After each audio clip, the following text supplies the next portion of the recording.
अच्छा,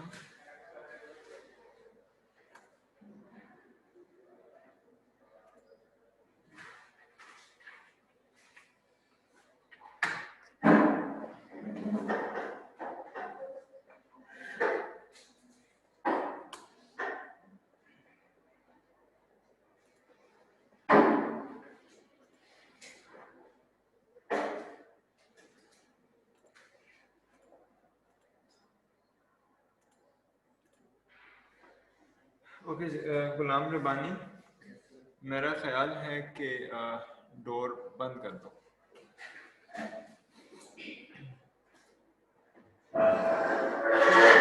शोर नहीं करना, इसको उठा लो। हाँ,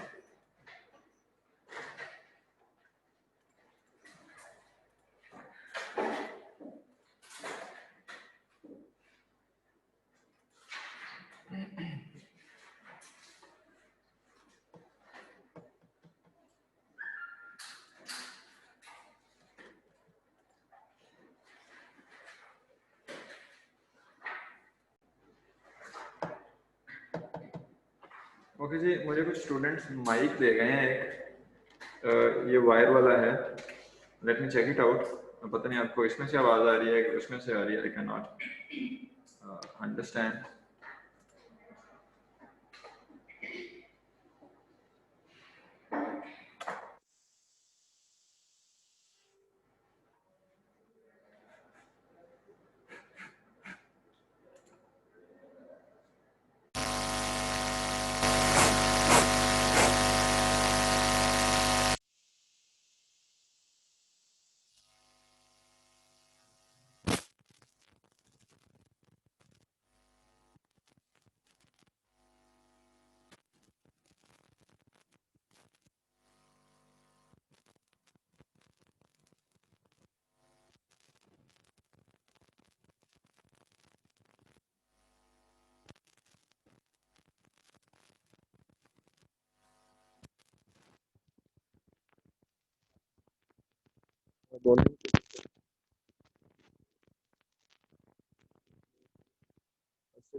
इसके साथ वायर है काफी लंबी, और अगर अटक के गिर गया तो फिर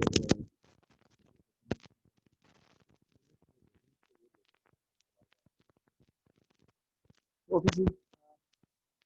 Okay, the online audience, do you hear me clearly? भाई जो लोग ऑनलाइन हैं, क्या आपको मेरी आवाज आ रही है? नो सर, बहुत लाइट है।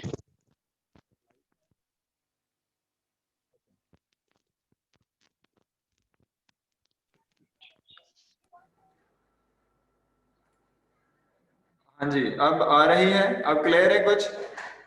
जी सर, अब क्लियर है। बस ठीक है फिर। ओके,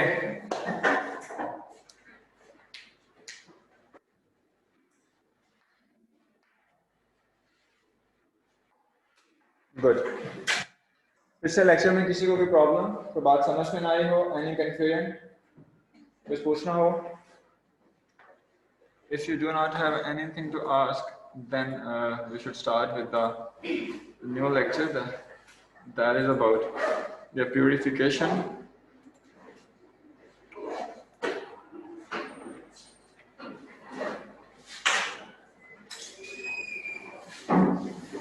ओके जी, पिछली क्लास में हमने कुछ टॉपिक्स डिस्कस किए थे। उनमें जो हमने जहाँ से एंड किया, that was actually to obtain a pure culture, and obtaining a pure culture, why that is necessary. इसके बारे में हमने थोड़ी सी बात की थी, and how can we obtain the pure culture, और उसमें हमने ये डिस्कस किया था कि pure culture can be obtained by providing the sterile instruments, the aseptic techniques and the culture medium. और यहाँ पे मैंने आप लोगों को एक क्वेश्चन लिखवाया था कि you have to check it out, what is the difference between aseptic techniques and the sterile या स्टेरिलिटी, इसमें डिफरेंस क्या हुआ करता है, इस पर भी बात करते हैं। मैं पूछूंगा किसी ना किसी से। फिर हमने थोड़ा सा देखा था कि when we have to count the colonies, and there is a term that is used which is called too numerous to count, and this was T and TC. और उसमें मैंने एक कॉलोनी की आपको एग्जांपल दी थी, दिस वाज हियर। और फिर एक दूसरी हमने प्लेट देखी थी, इसके अंदर we observe that the colonies they are countable, and then I told you 30 to 300 number of colonies is in the countable range. And when we talk about the colony, that is actually a mass of cells that are descended from the original clone or the original one. And in a colony that is visible with the naked eye, that may contain up to 10 raised power 6 or the 1 million cells. Or 1 million cells, इसका मतलब ये है कि there are a lot of number of cells. So when we are observing the colony on a plate, for example, in this plate, if we are observing the colony, we are actually viewing the 10 raised to power 6 or the 1 million cell here in the form of a single dot. उसके बाद थोड़ा सा हम बात करने लगे हैं आज. Today we will start with the agar versus gelatin. और इससे पहले लास्ट क्लास में मैंने थोड़ा सा आप लोगों को बताया था कि there are multiple options for the cell culture medium. Cell culture में या कल्चर या सेल या कल्चर मीडियम की अगर बात करें तो that is a medium that में contain all the necessary nutrients which are required to grow the microorganism. इस पे कल बात हो गई थी. और यहाँ पे हमने बात की थी कि there are two types of the medium generally depending upon their physical state. One is the liquid medium, that is termed as a broth, and second one that is the solid one, and that is termed as agar. दोनों के nutritional value पे हमने discussion की थी और मैंने आपको बताया था कि there is no difference between the nutritional value of the agar and the broth, because agar does not have any nutritional value for the microorganism, or specifically for the bacteria, because bacteria are unable to digest the agar. So that's why we can say that they do not have any use of that agar. अच्छा, अब सवाल यहाँ पे ये आता है कि फिर हम एगर पाउडर डालते क्यों हैं. अगर मैं कल वाली रेसिपी यहाँ पे एन ब्रॉथ की दोबारा से लिखूं तो मैंने लिखा था कि if we have to prepare N broth, in that case we need to add pepton, NaCl, और साथ में हमें ऐड करना पड़ेगा beef extract, और उसके बाद we have to add H2O. और इसकी मैंने आपको एक रफ सी रेशो बताई थी. We can add 5 to 10%, we can add 5%, we can add 10% volume makeup to जितना आपको चाहिए हो. और this is the recipe of the broth. So when we have to prepare the agar, we will just add the agar in all this recipe. और agar की चूंकि nutritional value कोई नहीं है, so agar यहाँ पे जो role play करेगा that would be the solidification. agar just इस सारे medium को solidify करेगा. अच्छा, अब मसला ये है कि why we use agar? There are multiple other stuffs and there are multiple other components that can be used for the solidification of this process. उसके अंदर बहुत ही common एक जो हमारे पास इस्तेमाल होता है, that is the gelatin. Are you familiar with gelatin? Gelatin is very common in the bakery products, and that is also involved in the household products that involve the solidification, jelly और इस तरह की चीज़ों में. Even जो commercial yoghurts मिलते हैं उनके अंदर भी जेलाटिन की क्वांटिटी काफ़ी सारी एडेड होती है उसकी विस्कोसिटी इंक्रीज करने के लिए. ओके, तो एगर वर्सेस जेलाटिन. जेलाटिन जो है that can also be used to solidify this medium, जैसे हमने एगर को इस्तेमाल किया है. लेकिन जेलाटिन के कुछ ड्रॉबैक्स हैं और एगर के कुछ बेनिफिट्स हैं, उन पे अभी हम बात करने लगे हैं. सबसे बड़ा बेनिफिट तो एगर का ये है कि agar is not degradable by the bacteria. So that's why अगर हम एगर मीडियम के अंदर ऐड करेंगे तो इसका मतलब है कि मीडियम की जो फाइनल कंपोजिशन है, न्यूट्रिशनल कंपोजिशन, वो चेंज नहीं हो रही क्योंकि एगर डिग्रेड ही नहीं हो रहा. But comparatively there are multiple bacteria that have ability to break down the gelatin and they have ability to use the gelatin as their nutrients. So अगर gelatin को आप ऐड करेंगे सॉलिडिफिकेशन के लिए तो बैक्टीरिया जो है वो gelatin को ब्रेक डाउन करके उसके एज ए न्यूट्रिएंट्स यूज कर सकते हैं. तो इट मींस दैट कि इस मीडियम की फाइनल न्यूट्रिशनल कंपोजिशन वेरी कर जाएगी and you should be you would not be confirmed about the final composition of the medium because bacteria have ability to degrade the gelatin and to use them as a nutrients, but agar के case में ऐसा नहीं होता. So that's why agar is preferable. दूसरा इसके अंदर हमारे पास problem यह है कि agar is destroyed or agar is usually not destroyed at high temperatures. For example, you know that when we prepare the agar and we have to autoclave it, autoclave करते हैं agar बनाने के बाद, बनाया lab में कभी? Yes. तो हम एगर बनाते हैं, उसको ऑटोक्लेव करते हैं, और ऑटोक्लेविंग की जो कंडीशन है दैट इज 121 डिग्री सेंटीग्रेड।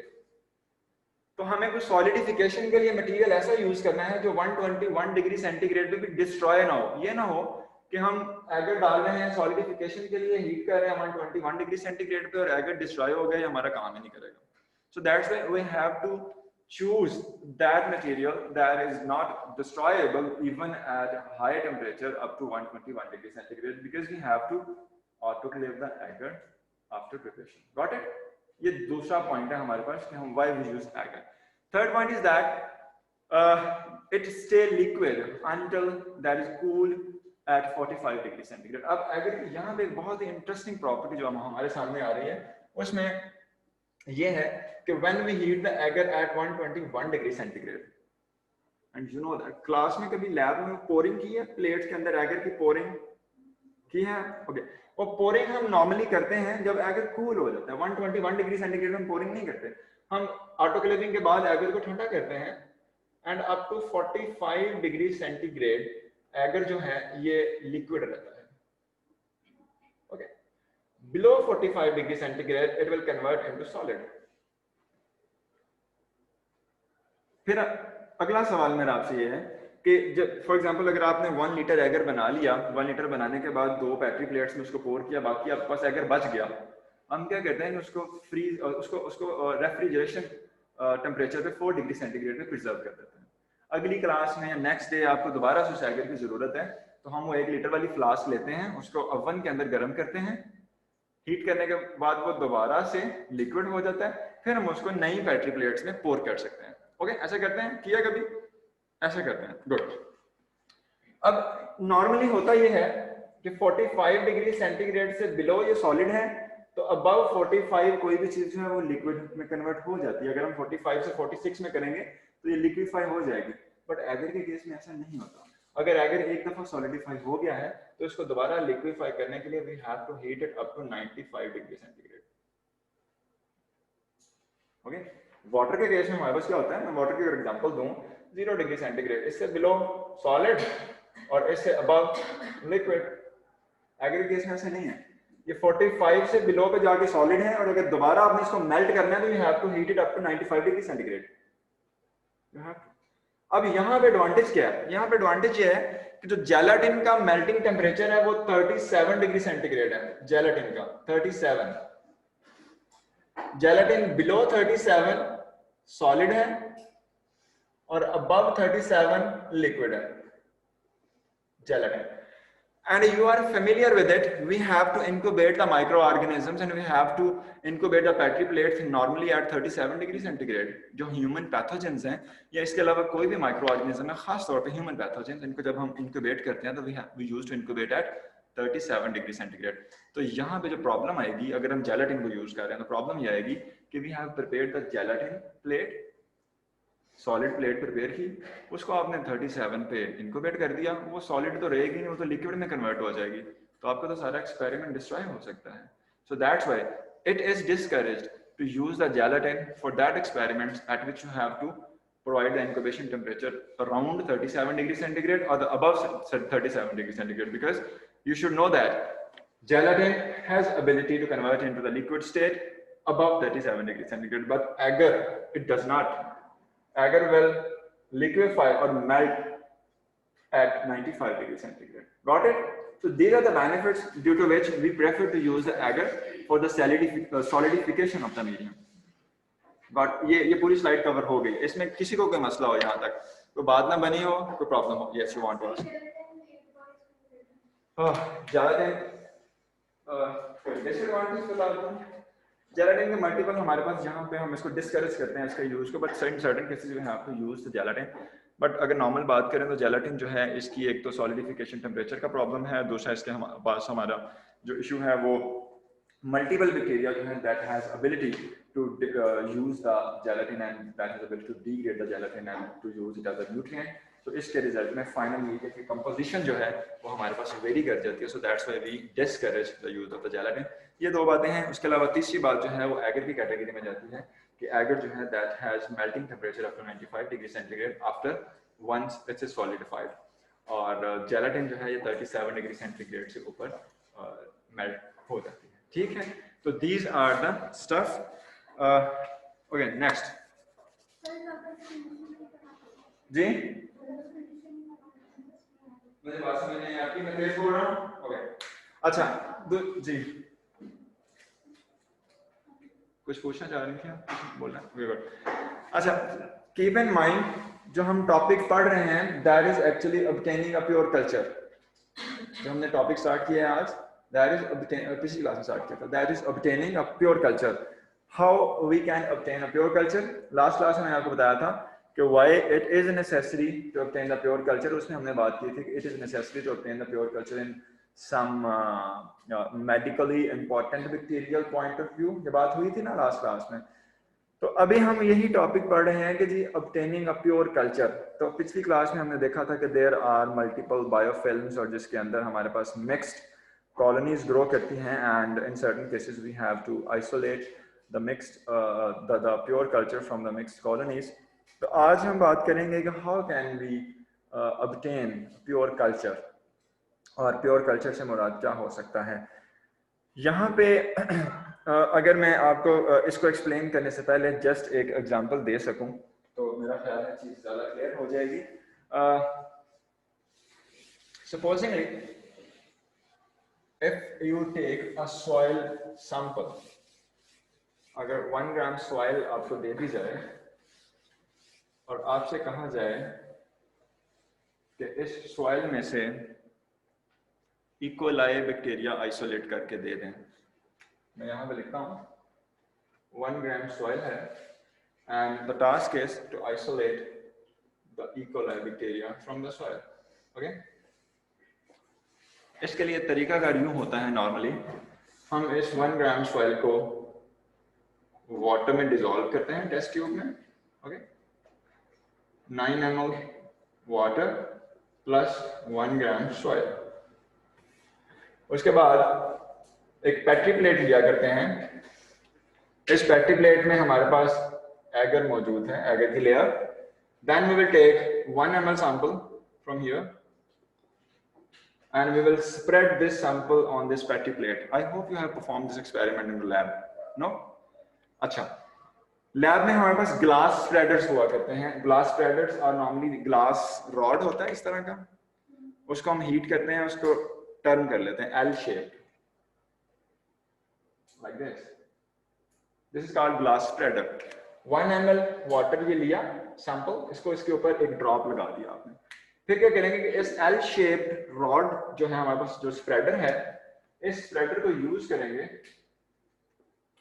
और पूरी पेट्री प्लेट के ऊपर, if this is the aerial view of the petri plate, हम पूरी पेट्री प्लेट के ऊपर इस तरह से इस ड्रॉप को स्प्रेड कर देंगे। Clear?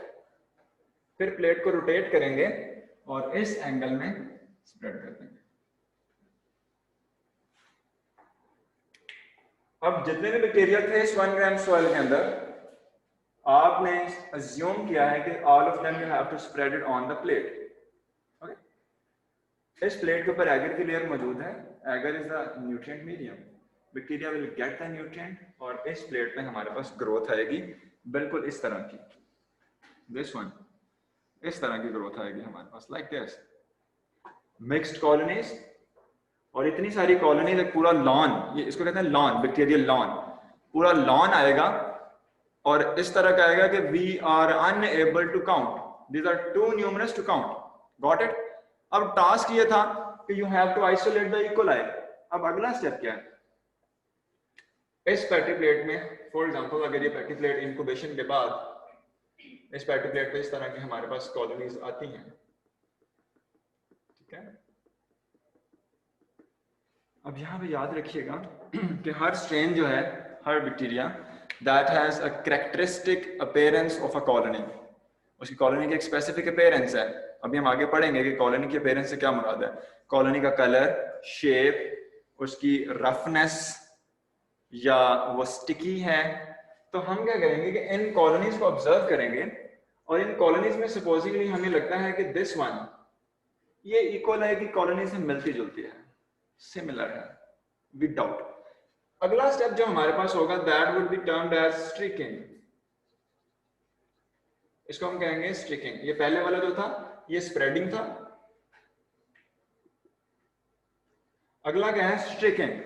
Next one would be the striking process.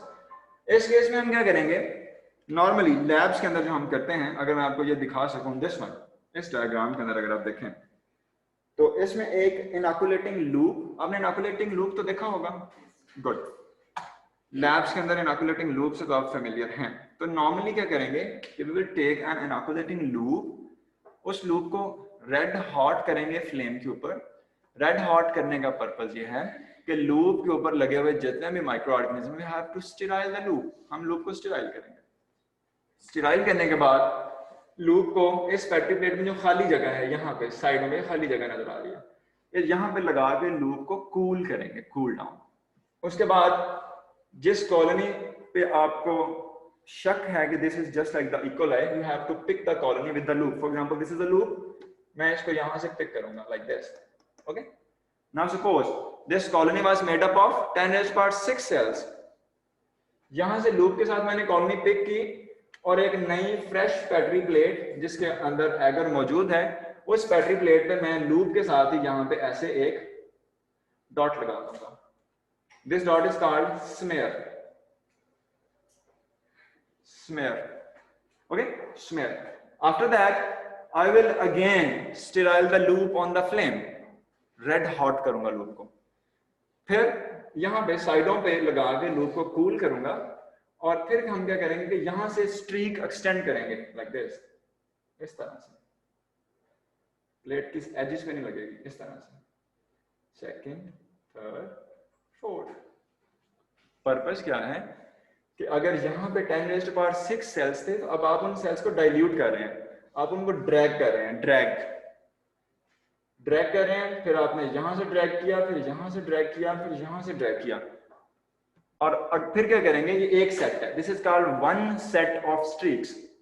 इसके बाद लूप को फिर से रेड हॉट करेंगे अगेन, और लूप को कूल करने के बाद अगला सेट लगाएंगे स्ट्रीक्स का लाइक दिस, इस तरह से, आखिरी स्ट्रीक को टच करेंगे लाइक दिस, इस तरह से, okay.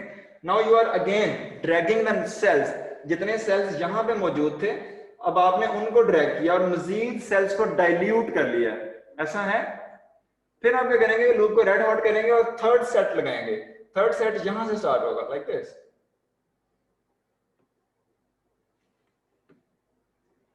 And again you can make it like that. अब यहां पे प्रिंसिपल क्या है कि वी आर एज्यूमिंग स्टार्ट में 10⁻⁶ सेल्स थे, पहले सेट के बाद हो सकता है यहां पे पहुंचते पहुंचते वो 1 लाख रह गए हों, ड्रैग कर रहे हैं ना हम उनको, डाइल्यूट कर रहे हैं, और दूसरे सेट में हो सकता है यहां तक पहुंचते पहुंचते 10,000 रह गए हों, और तीसरे सेट में यहां तक पहुंचते पहुंचते हो सकता है 10 सेल्स रह गए हों, and again you drag like this, और यहां पे 1 सेल। अब आप इस पेट्री प्लेट को इनक्यूबेट कर देंगे इनक्यूबेटर के अंदर। When you will incubate it, ये पूरी स्ट्रीक्स के ऊपर सेल्स मौजूद हैं, ये ग्रो करेंगे, and according to the definition of the colony is the number of cells that are descended from a single cell. तो अब यहाँ पे आपके पास सिंगल सेल था, तो यहाँ पे जो कॉलोनी बनेगी इधर इस तरह से, वो हम अज्यूम कर सकते हैं कि these has been arisen from a single cell.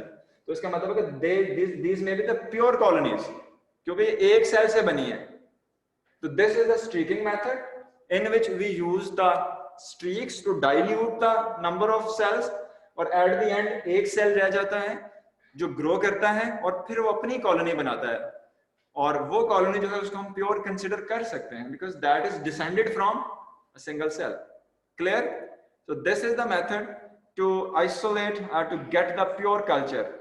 और फिर चीज इसके अंदर डिफरेंट है, यहाँ पे पेट्री प्लेट की बजाय इन्होंने सैंपल टेस्ट ट्यूब से लिया, हमने इस पेट्री प्लेट से सैंपल लिया था, इन्होंने टेस्ट ट्यूब से लिया और उसको सिंपल फर्स्ट स्टेप के अंदर ये फर्स्ट सेट ऑफ स्ट्रीक लगाया, फिर सेकंड सेट लगाया, फिर थर्ड सेट लगाया, और हमारे पास जब ग्रोथ आई तो ये ग्रोथ हमारे पास कुछ इस तरह की आती है, ये आप देख सकते हैं, this one the red one, ये हमारे पास ग्रोथ आई, और इसमें जो एंड पे ये जो डॉट्स हैं, ये वाले dots, these are assumed the colonies that are containing 10⁻⁶ cells, and that cells has been developed from a single cell.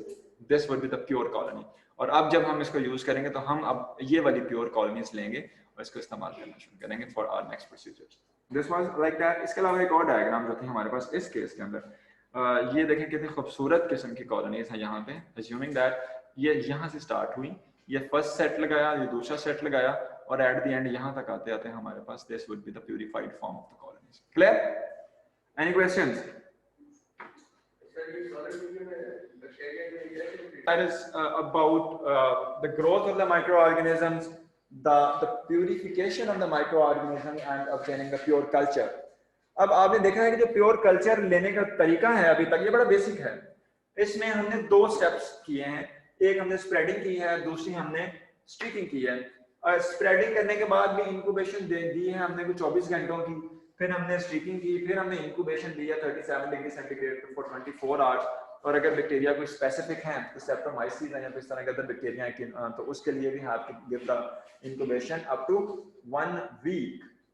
तो अब अगर इसके लिए 1 वीक दिया है, इसके लिए 1 वीक दिया और उसके एंड पे आपके पास प्योर कल्चर आ गया है, तो हर दफा एक्सपेरिमेंट के लिए प्योर कल्चर के लिए ये स्टेप रिपीट तो नहीं कर सकेंगे ना, आप 2 हफ्ते का वेस्टेज है। So you have to develop a method in which you can preserve this pure culture। जो प्योर कल्चर है आप उसको प्रिजर्व कर लें एक ही दफा फ्रिज में या फ्रीजर में, अगली दफा जब भी यूज करना हो ट्यूब में से वो प्योर कल्चर निकाला उसको यूज कर लिया। ऐसा होना चाहिए ना, हर दफा ये लेबोरियस वर्क करने की बजाय कि 2 हफ्ते की या 2 दिन की या 4 दिन की स्टिकिंग की है, सैंपल्स आइसोलेट किए हैं, और ये भी पता नहीं है, जैसे गुलाम रब्बानी ने क्वेश्चन किया था कि ये भी पता नहीं है कि जिस सैंपल से आप बैक्टीरिया आइसोलेट करने जा रहे हैं उसके अंदर वो बैक्टीरिया है भी है कि नहीं है। Working on assumptions because you cannot see with the naked eye। तो इस वजह से this is necessary to preserve, to store the pure culture that you have obtained with a laborious effort। अब कल्चर को प्रिजर्व कैसे करते हैं? Preservation method से पहले you should keep in mind that these are the living cells।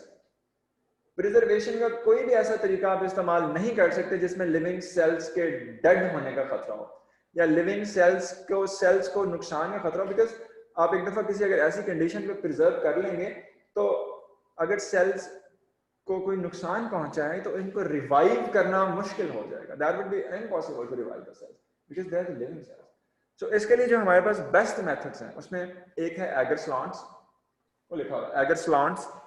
Second point है we can prepare the glycerol stocks, and number 3 we can go for the lyophilization processes. Agar slants क्या होते हैं? Have you ever watched the agar slants? Lab के अंदर बनाए हो? Very good. आपको कैसे पता है? लैब में किया है या कब कहीं इंटर्नशिप किया है? गुड। एगर स्लॉन्ट्स देखें, नॉर्मली टेस्ट ट्यूब के अंदर हम ब्रॉथ डालते हैं, टेस्ट ट्यूब के अंदर ब्रॉथ डालते हैं और पेट्री प्लेट में एगर डालते हैं, ऐसे ही होता है। गुलाम Rabbani, am I right? Broth is a liquid medium and agar is a solid medium। अच्छा, अब अगली बात ये है कि if we pour the agar into the test tube, तो agar test tube के अंदर भी solidify हो जाएगा। मैं आपको एक पिक्चर दिखाता हूँ, this one। अगर एगर बना के हम एगर को टेस्ट ट्यूब में डालें और टेस्ट ट्यूब को बिल्कुल सीधा रखने की बजाय टिल्टेड फॉर्म में रख दें, तो जो एगर सॉलिडिफाई होगा वो कुछ इस तरह का होगा, like this.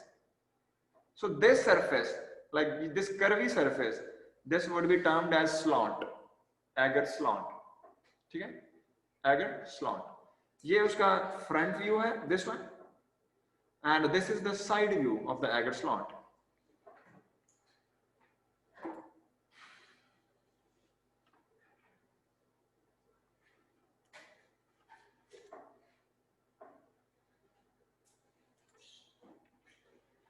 Yes, this portion that is actually, this is the agar slant, okay, and this one, इसको कहते हैं slant। और ये जो नीचे पोर्शन है ये वाला सारा, this one, इसको हम कहते हैं butt, B-U-T-T, butt।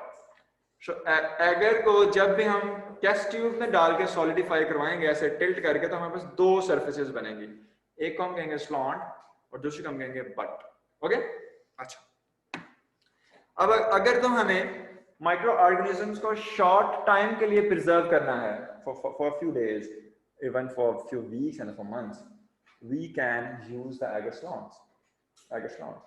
अब आपके पास ये पैटी प्लेट में आइसोलेटेड या प्यूरिफाइड बैक्टीरिया थे, हम क्या करेंगे कि एक इस तरह टेस्ट ट्यूब लेंगे, इनको कैमरा में शायद ये वाला पोर्शन नजर आएगा ना, हम इस तरह से एक टेस्ट ट्यूब लेंगे और उस टेस्ट ट्यूब के अंदर अगर यूं एगर स्लॉट बन गया है लाइक दिस, ये अगर बट है और ये एगर स्लॉट है, तो हम लूप के साथ ये प्यूरिफाइड कॉलोनी लेंगे और इसको इस एगर स्लॉट पे इस तरह से स्टिक कर देंगे और इस एगर स्लॉट को इंक्यूबेट करेंगे।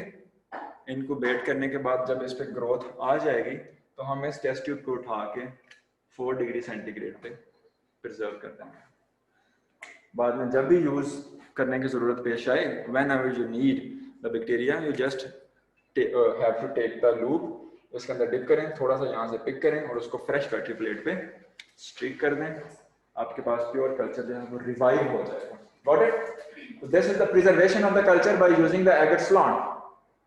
अब सवाल यहाँ पे मेरा आप लोगों से ये है, the online audience as well as the on campus audience, agar slot में टेस्ट ट्यूब के अंदर हमने एगर डाला है, बैटरी प्लेट में भी एगर ही है, तो why we are using this agar slot? ये भी तो हो सकता है कि हम ये वाली बैटरी प्लेट उठा के फ्रिज में रख दें 4 डिग्री सेंटीग्रेड पे, बात तो एक ही नहीं है। Why we are using agar slots? Why? Yes, कुछ आपने सर ऐसे हिलाया, एक मिनट हटिएगा जी। तो इससे हमें बेनिफिट क्या होगा?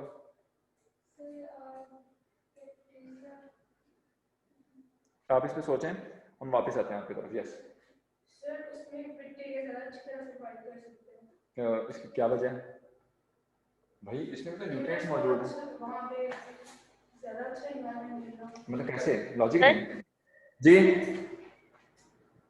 जी जी बोलें। सर टेस्ट ट्यूब्स को टिल्ट करके इजीली रखा जा सकता है।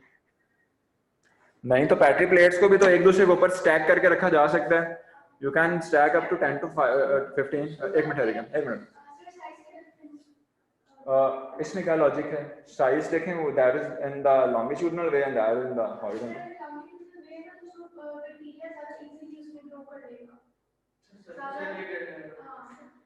फिर से तो सरफेस एरिया, आप दोनों सरफेस एरिया वाली बात से एग्री कर रहे हैं, तो सरफेस एरिया का हमारे साथ फिर इसमें क्या लेना देना?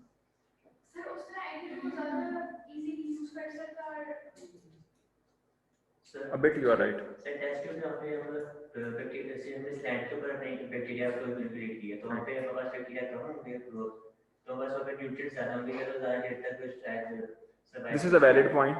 एक सर ये एगर प्लेट में हम स्मेयर भी तो करते हैं ना, ये ड्रैग करते हैं, पर उस पे टेस्ट ट्यूब में हम ड्रैग नहीं करते उसको सिंपली। इसमें क्या बेनिफिट है? ये जो हम ड्रैग करेंगे तो वो पूरे में मिक्स भी तो होगा। नो नहीं होंगे, एकदम प्योरीफाई होंगे, फिर मिक्स होने के चांसेस तभी ही हैं अगर आप प्रॉपर लूप को स्टेराइल करके ना यूज करें। आप फूंके मारते हैं ऊपर तो मुंह का माइक्रोफ्लोरा आ जाए, then there are chances. If you are using the sterile and aseptic techniques then it could not be. अच्छा जी, ऑनलाइन ऑडियंस के लिए क्लास में से मल्टीपल हमारे पास पॉइंट्स आए हैं। कुछ लोगों ने कहा है कि चूंकि इसके ऊपर स्लॉन्ट का सरफेस कम है, हम थोड़े से बैक्टीरिया ऊपर यहाँ पे करते हैं, स्ट्रीक करते हैं, बाकी जो नीचे इतना पोर्शन है ये न्यूट्रिएंट्स का पोर्शन है। तो प्लेट में तो मैक्सिमम थिकनेस इतनी होती है, ये काफी ज्यादा थिकनेस है, तो बैक्टीरिया लॉन्गर टाइम के लिए इसमें ग्रो कर सकते हैं। They can have the plenty of the nutrients. एक पॉइंट। दूसरा पॉइंट ये है, दो बच्चों ने कहा कि इसके ऊपर चूंकि हमारा सरफेस एरिया जो है ये बहुत कम है और बैटरी प्लेट का सरफेस एरिया बहुत ज्यादा है। Yes, these 2 points are valid. Surface area जितना ज्यादा होगा उतना एगर के ड्राई होने के चांसेस ज्यादा है। आपने को रखना है 2 हफ्तों के लिए, 2 महीनों के लिए, एगर के ड्राई होने के चांसेस उतने ज्यादा है। एगर विल बी ड्राई, तो आप जो बैक्टीरियल ग्रोथ है उसके अंदर that will be destroyed. So it is necessary कि आपके पास सरफेस एरिया कम हो। दूसरा, there should be the plenty of the nutrients, ताकि बैक्टीरिया अगर वहां पे हैं तो they may have the nutrients, but 4 degree centigrade पे आपने उनकी ग्रोथ को हॉल्ट कर दिया। They do not need nutrients actively. Okay, so these are the some points. So that's why we used to encourage the use of slants, agar slants, instead of the petri plates. Petri plate जो है, दो leads होते हैं ना, एक बड़ा और दूसरा उसके अंदर। तो पेट्री प्लेट जो है इसमें petri plate anaerobic condition provide नहीं करती, दोनों लिड्स के दरमियान से एयर एक्सचेंज का ऑप्शन मौजूद होता है। So that's why petri plate जो है ये कंप्लीट स्टेरिलिटी को इंश्योर नहीं करती, they are chances of the contamination. जबकि टेस्ट ट्यूब जो है ज्यादा बेहतर है, स्लांट बनाया उसके ऊपर लगा दें कॉटन प्लग दबा के, एयर भी एक्सचेंज होगी और होगी कैसे, कॉटन प्लग से फिल्टर होकर, तो कंटामिनेशन के चांसेस रिड्यूस हो जाएंगे। Okay, so these are some questions जो कि आपको पूछने चाहिए थे मेरे से। आगे चलते हैं जी। दिस इज अबाउट, हमने बात की थी ग्लिसरॉल स्टॉक्स की। So another way to preserve the microorganisms that is the preparation of the glycerol stock, और इसमें हम यूं करते हैं, देखें ग्लिसरॉल स्टॉक हम बना के हम हम उसको बैक्टीरिया को प्रिजर्व कर सकते हैं at -20 degree centigrade, 4 degree centigrade पे भी, या even below -20 degree centigrade. And you should know that bacteria, the living cells, they contain the water, और जो बैक्टीरियल सेल के अंदर वाटर है या किसी भी सेल के अंदर वाटर है उसका 90% जो है वो फ्रीली अवेलेबल फॉर्म में मौजूद होगा। 10% दिस डिफरेंट कंपोजिशंस में डिफरेंट कंपाउंड्स के साथ बाउंड फॉर्म में होगा, बट जो 90% that will B freely available. अब अगर बैक्टीरियल सेल को आप -20 पे कूल कर देंगे तो उस वाटर की आइस क्रिस्टल्स बनेंगी और वो आइस क्रिस्टल सेल को रप्चर कर देंगे।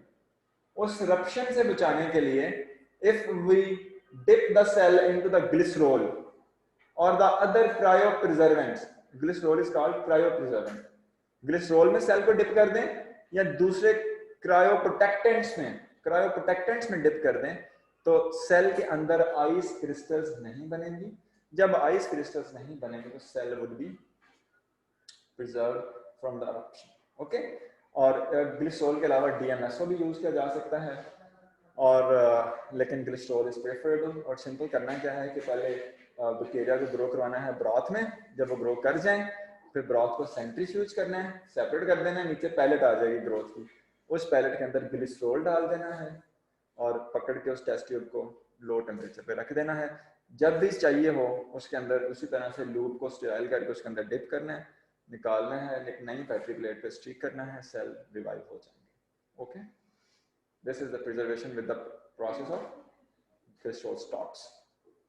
अगली बात जो है इसमें, that was about the lyophilization. Lyophilization, this is a process of dry freezing, you can से।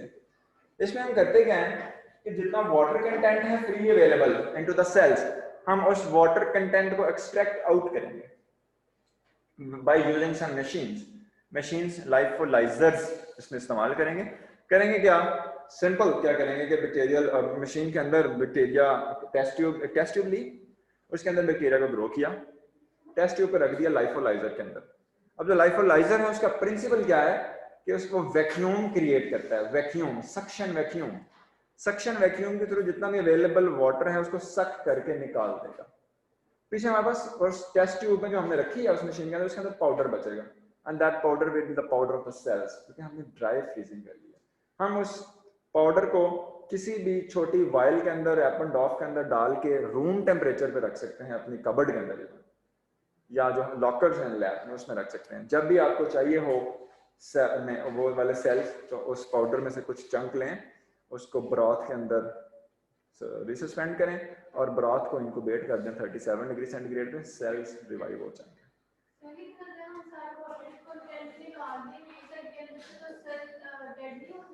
और मैंने बताया है कि 90% फ्रीली अवेलेबल फॉर्म है, 10% है वो बाउंड फॉर्म है, तो हमारे लिए 10% खतरनाक नहीं है, हमारे लिए सिर्फ 90% खतरनाक है जो कि आइस क्रिस्टल बनाता है, हम उसको निकाल दें। जो बाकी है वो सेल के साथ कंपोजिशन में मौजूद है, हम उसको नहीं निकाल सकते। ओके, अच्छा जी, so coming next, these are 3 methods that can be used. इसमें आप 2 वाले जो हैं ये लैब में परफॉर्म करके देख सकते हैं जब आप लैब में काम कर रहे होंगे। जो लाइफोलाइजेशन है इसके लिए मशीन चाहिए है, मैं कोशिश करूंगा अगर कभी आपको पंजाब यूनिवर्सिटी का छोटा सा विजिट करवा सका।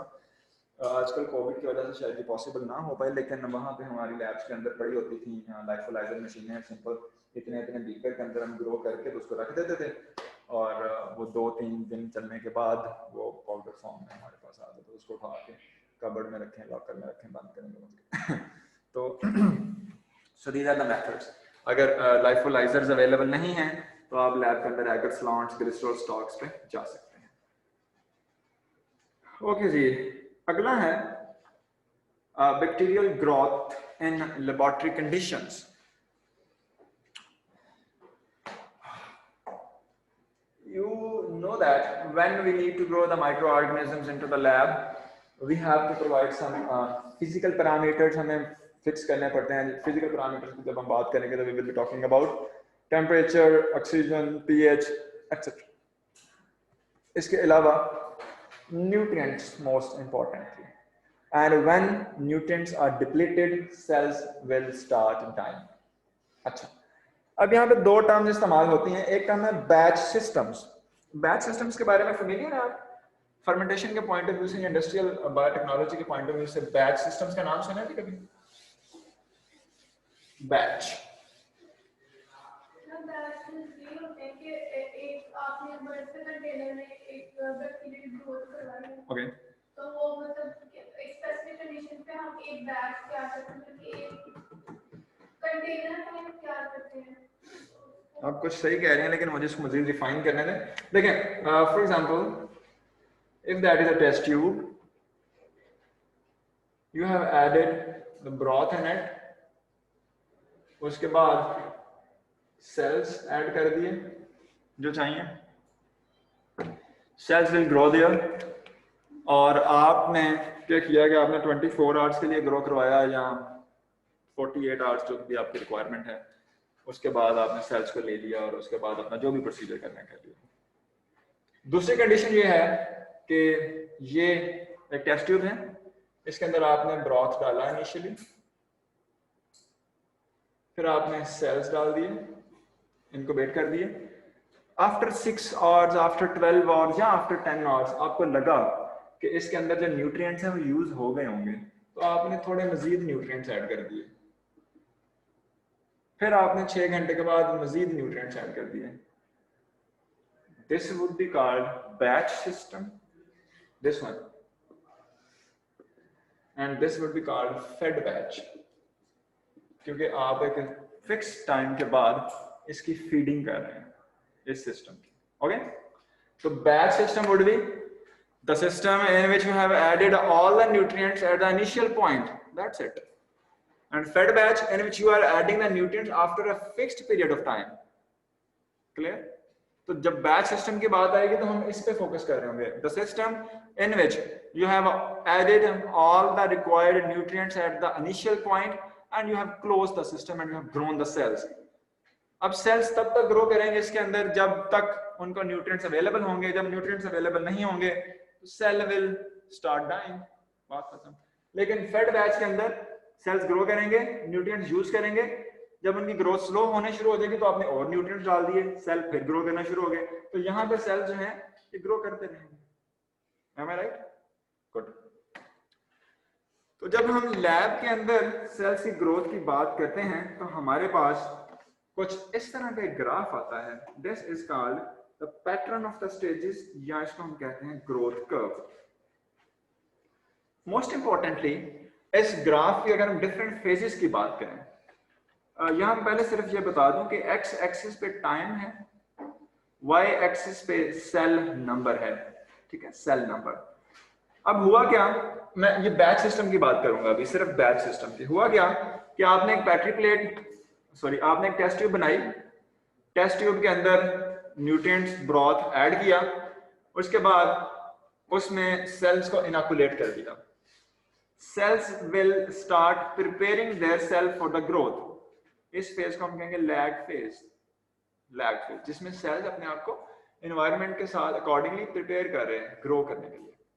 When cells have prepared their self, तो cells will start the rapid growth. This one, rapid growth. अगर आप यहाँ पे देखें तो नंबर ऑफ सेल्स कम है, या रैपिड ग्रोथ के केस में यहाँ पे नंबर ऑफ सेल्स हमारे पास इसके अकॉर्डिंगली मैक्सिमम हो गए।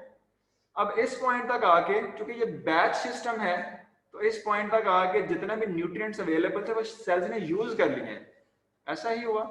अब ग्रोथ जो है वो आगे बढ़ने की बजाय रुक गई है। This one, this phase would be called stationery phase. और ये जो पीछे हाई ग्रोथ फेज है इसको हम लॉग फेज या एक्सपोनेंशियल फेज कहेंगे, जो हमने कल देखा था कि bacteria can grow exponentially. So that's why this phase would be termed as exponential phase. जब न्यूट्रिएंट्स खत्म हो गए, बैक्टीरियल ग्रोथ हॉल्ट कर गई है, तो that would be termed as stationary phase. Stationary phase. उसके बाद एक फेज आएगी, स्टेशनरी फेज के बाद फेज आएगी जब number of dying cells increase कर जाएंगे, क्योंकि न्यूट्रिएंट्स बिल्कुल नहीं है। अब यहाँ पे number of dying cells increase कर जाएंगे, now that will be termed as death phase या डिक्लाइन फेज। और उसके बाद जब न्यूट्रिएंट्स बिल्कुल ही खात्मा बिल खैर हो गया है, तो अब जो आखिरी फेज आएगी that will be termed as phase of prolonged decline या prolonged death. This one. So this growth curve in the case of batch system that can be categorized into 4 to 5 phases: lag phase, log phase, stationary phase, death phase, or the phase of prolonged decline or the prolonged death. Got it? अब इन phases की बारी बारी बात करेंगे और इन पे थोड़ा सा डिटेल में बात करेंगे कि लैग फेज में सेल्स के साथ क्या होता है, लॉग फेज में क्या होता है, स्टेशनरी फेज में सेल्स के बिहेवियर के साथ क्या हो रहा है, और साथ ही हमारे पास डेथ फेज में सेल्स किस तरह से बिहेव कर रहे हैं। Okay, so this is the growth phase that can be categorized into different phases: lag, log, stationary and the death phase. So coming next, that will be starting from here.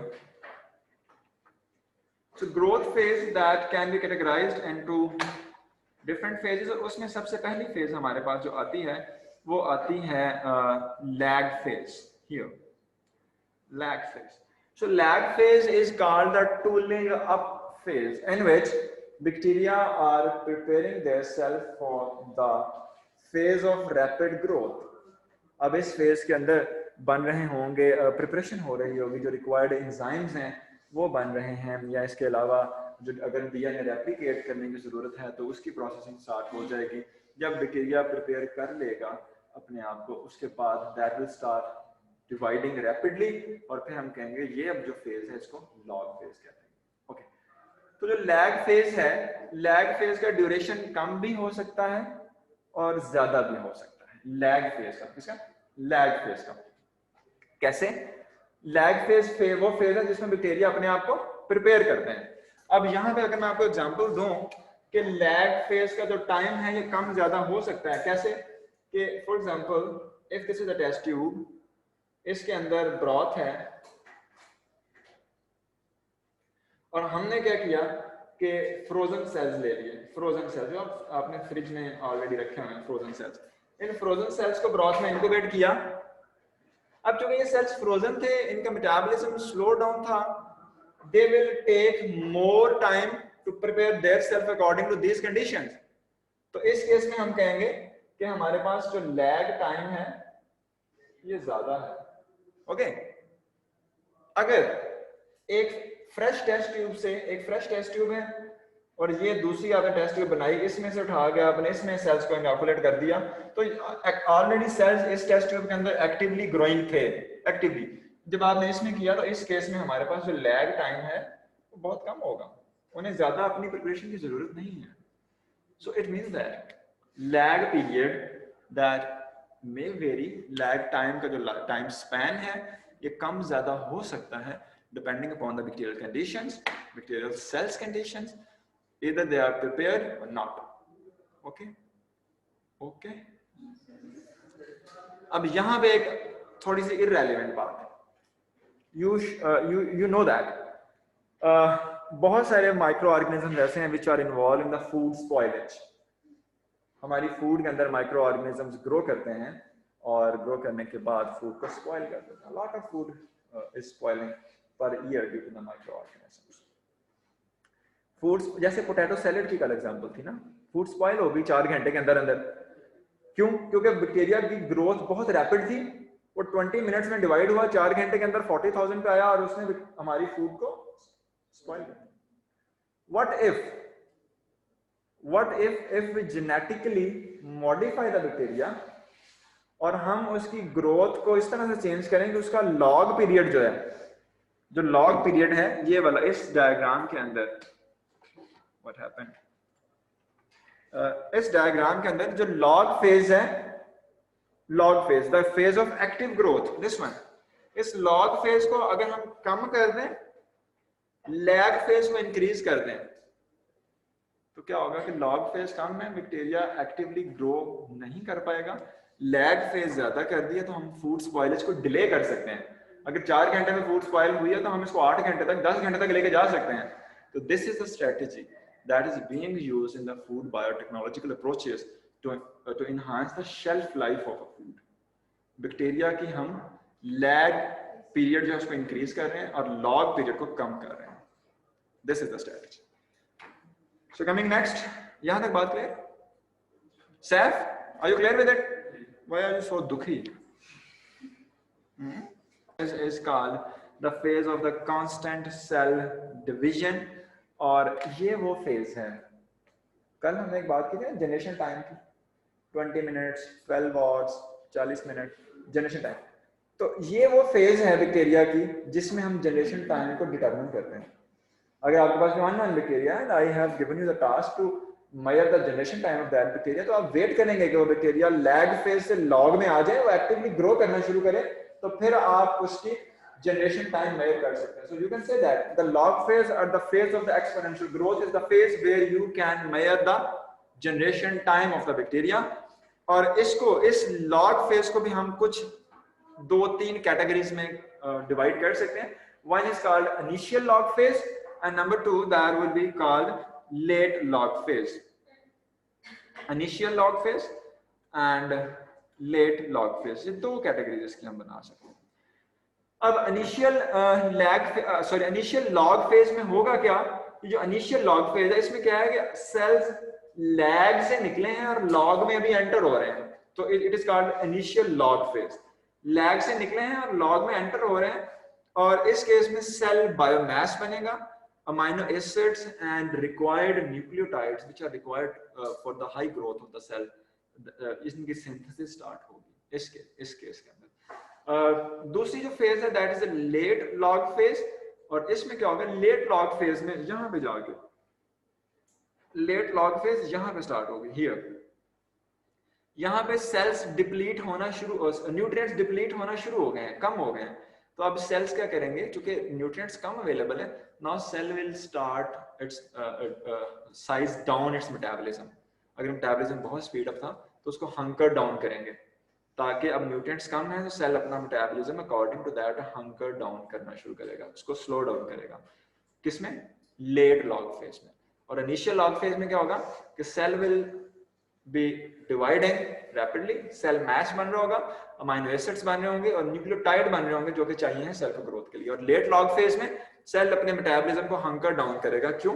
क्योंकि अब cell को पता है कि nutrients deplete हो रहे हैं और न्यूट्रिएंट्स की जो सप्लाई है ये कम हो गई है, लिमिटेड हो चुकी है। अच्छा, अब इसके अलावा एक यहाँ पे टर्म है द मेटाबोलाइट्स। मुझे पहले ये बताइए कि व्हाट आर द मेटाबोलाइट्स क्या होते हैं metabolites? Ghulam Rabbani.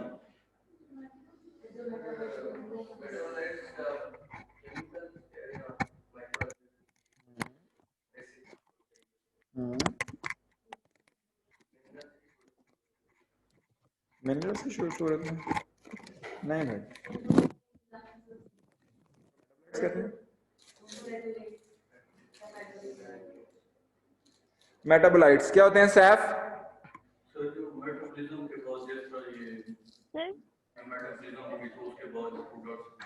Sir ji ji ji sir, end product of metabolism जो लास्ट मेटाबॉलिज्म के लास्ट बचते हैं। आपने बिल्कुल सही बताया, अब पता नहीं खुद बताया या गूगल काम कर गया, लेकिन आपने बिल्कुल सही बताया। Yes, metabolites are produced as a result of metabolism, और ये हमारे पास बेनिफिशियल प्रोडक्ट्स भी हो सकती हैं बैक्टीरिया ने जो अपने लिए बनाई हैं, या ये बैक्टीरियल वेस्ट मटेरियल्स भी हो सकते हैं which have formed after metabolism of the bacteria. Good. Metabolites they can be categorized into 2 types: primary metabolites and secondary metabolites. Primary metabolites are the metabolites which are required and which are produced by the cell during the normal growth phase. These are called primary metabolites, normal growth phase. और जो secondary metabolites हैं, these are the metabolites that will be synthesized by the bacteria when the bacterial cell is in stress. वो किसी भी किस्म के stress है. अगर मैं पिछली ग्राफ पे दोबारा जाऊं तो प्राइमरी मेटाबोलाइट्स का मैंने आपको बताया कि these are the metabolites that grow during the active growth phase, normal growth phase. और वो कौन सी है? ये log phase. तो जो प्राइमरी मेटाबोलाइट्स हैं ये log phase में बनेंगे. और फिर मैंने बताया कि secondary metabolites are the metabolites which form when the cells are in stress. और वो कब बनेंगे? स्टेशनरी में. स्टेशनरी में कौन सी स्ट्रेस है सेल्स को? न्यूट्रिएंट्स डिप्लीट हो रहे हैं, cells are in the stress. So secondary metabolites. अब आपको एक और ग्राफ दिखाता हूं. Here this one. इस ग्राफ के अंदर जो ब्लू लाइन है that is the line for the active growth. अब ग्राफ देखेंगे सारे graph. This blue line that is the line of the active growth और जो red line है that is showing the metabolites. अब हो क्या रहा है कि जब लैग फेज है तो इस फेज में मेटाबोलाइट्स भी नहीं बन रहे क्योंकि सेल से खुद डिवाइड नहीं हो रहे. मेटाबोलाइट्स कहाँ से बनेंगे? उसके बाद लॉग फेज आई तो लॉग फेज में प्राइमरी मेटाबोलाइट्स भी उसी तरह जिस तरह सेल्स का नंबर बढ़ा है उसी तरह प्राइमरी मेटाबोलाइट्स की कंसंट्रेशन भी बढ़ गई है. उसके बाद स्टेशनरी फेज आई तो नंबर ऑफ सेल्स स्टेशनरी हुए, डिवीजन स्टेशनरी हुई तो प्राइमरी मेटाबोलाइट्स भी रुक गए बनना ना, मजीद नहीं बन रहे. तो इनको ऐसे जाना चाहिए था.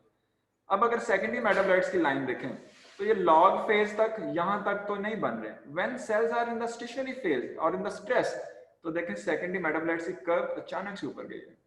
So secondary metabolites are the metabolites which form when the cells are in some stress condition, and primary metabolites are the metabolites which form during the phase of normal growth. That is the difference between. Common example, primary metabolites के case में बहुत सारे ऐसे examples हैं हमारे पास जिनको हम isolate करते हैं और अपनी फूड प्रोसेसिंग में एज फ्लेवरिंग एजेंट्स या हम एज अ कलर के तौर पे इस्तेमाल करते हैं. और जो सेकेंडरी मेटाबोलाइट्स हैं उसकी बड़ी कॉमन एग्जांपल्स हैं antibiotics. Antibiotics are the compounds which form as a secondary metabolite by the bacteria, or you know that secondary metabolites are formed when the cells are in stress.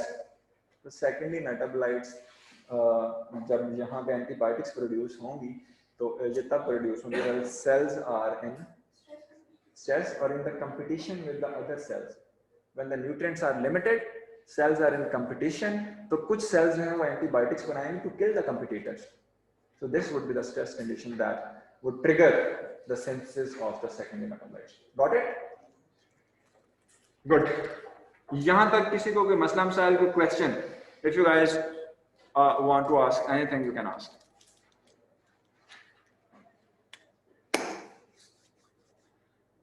अब एक और बात बताता हूँ आपको. Here in this graph.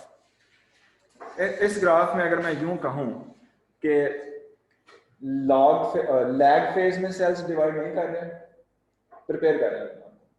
Am I right? Log phase में cells are dividing rapidly, exponentially.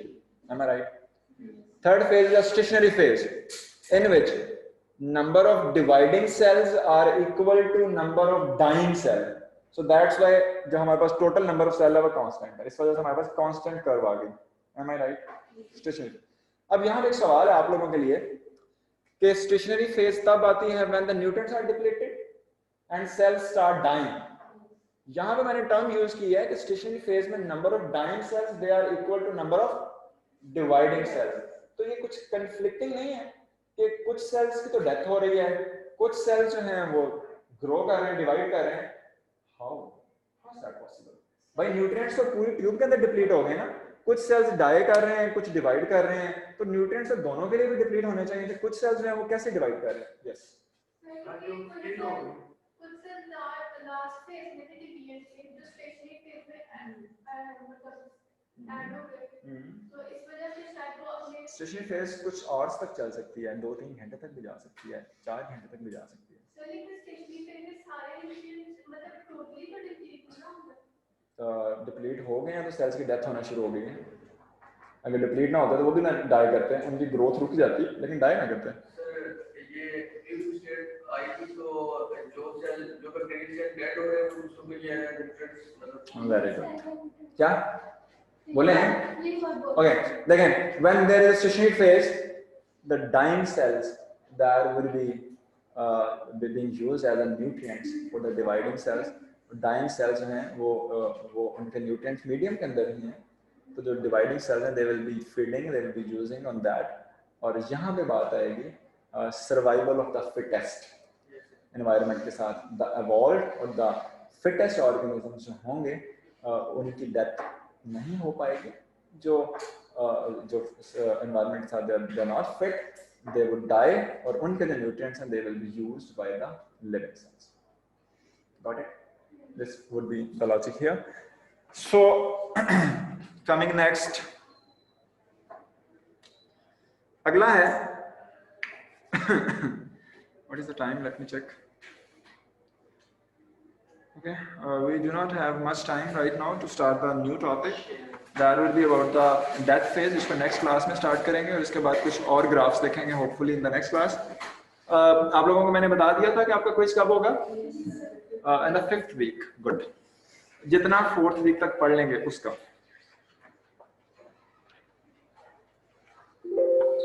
Sir और इसमें कितना टाइम होगा पूरी क्लास 20 मिनट का. पूरी क्लास का नहीं होगा बच्चे, 20 मिनट का होगा सिर्फ. 10 मार्क्स का होगा और 20 मिनट्स का होगा. You have to complete it in the 20 minutes. Short question होंगे 3 या 4 बस.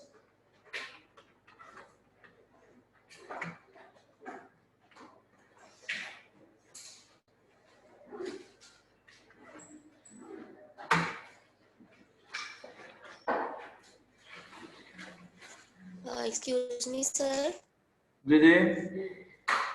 सर जिस टाइम पे ऑन कैंपस वाले बच्चों का क्विज हो रहा होगा तो वो ऑनलाइन वाले स्टूडेंट्स मीटिंग में नहीं होंगे उस टाइम पे? आप हो सकते हैं, हम कुछ पढ़ने लिखने की बात कर लेंगे, ये क्विज कर लेंगे. Okay sir.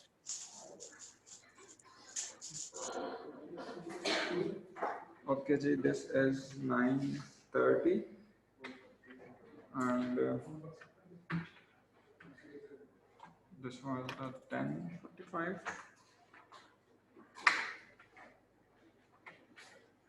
The room is 2S40 है ये. Good. 2S40 and